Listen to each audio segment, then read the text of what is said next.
বাৰু বুজিছোঁ পিছে হেৰি স্কুলখন চৰকাৰীকৰণ কৰাৰ বিষয়ে কিবা ভাবিছে নেকি চৰকাৰৰ ঘৰত দৰখাস্ত দি থৈছোঁ চৰকাৰে উপযুক্ত বুলি ভাবিলে ল'ব আৰু আপুনি মানুহজন যেনেকৈ আপোন বোলা সহজ সৰল এই কথাবিলাকো ঠিক তেনেকৈ সহজ সৰল বুলি ভাবিছে বুজিছে পিছে হেৰি আকৌ দেই সেই ৰঙামাটি স্কুলখন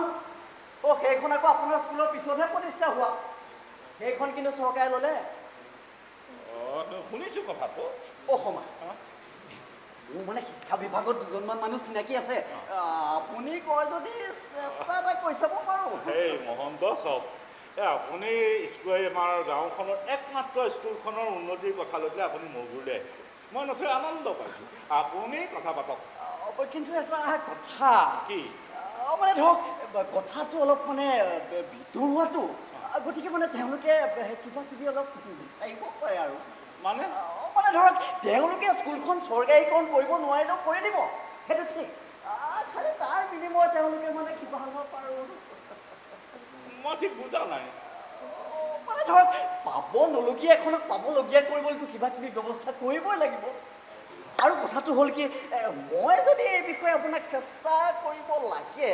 মানে এই ক্ষেত্ৰত যদি মই আপোনাক সহায় কৰিব লাগে মানে এনেকৈ কৰিবলৈ অকণমান অসুবিধা হয় আৰু চাওক মহন্ত মই আচলতে মানে চাওক কথাটো হ'ল কি তেওঁলোকে যদি মোক সোধে আপুনি গভৰ্ণিং বডীত আছেনে নাই মোৰতো ক'বলগীয়া একো নাই আৰু তেওঁলোকে যদি ভাবে যে মই গভৰ্ণিং বডীত নাই তেওঁলোকেতো কামটো কৰি নিদিব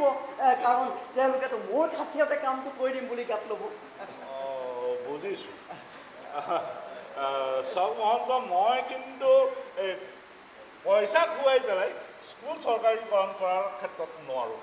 আচলতে মই নোৱাৰোঁ এই পইচা কথা আপুনি চিন্তা কৰিব নালাগে শৰ্মা আপুনি খালি গভৰ্ণিং বডীক চাওক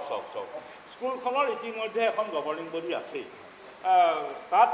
কাক ল'ব কোনাক ল'ব সেইটো বিষয়ত মোৰ কোনো হাত নাই গতিকে এই ক্ষেত্ৰত মই আপোনাক সহায় কৰিব নোৱাৰি দুখিত মই মানে সকলোৰে সুবিধাৰ বাবেহে কথাটো কৈছিলোঁ মানে চাওক এতিয়াতো আপোনালোকে অকল স্কুলত ল'ৰা ছোৱালীৰ ফিজৰ টকাৰে চলি থাকিব লগা হৈছে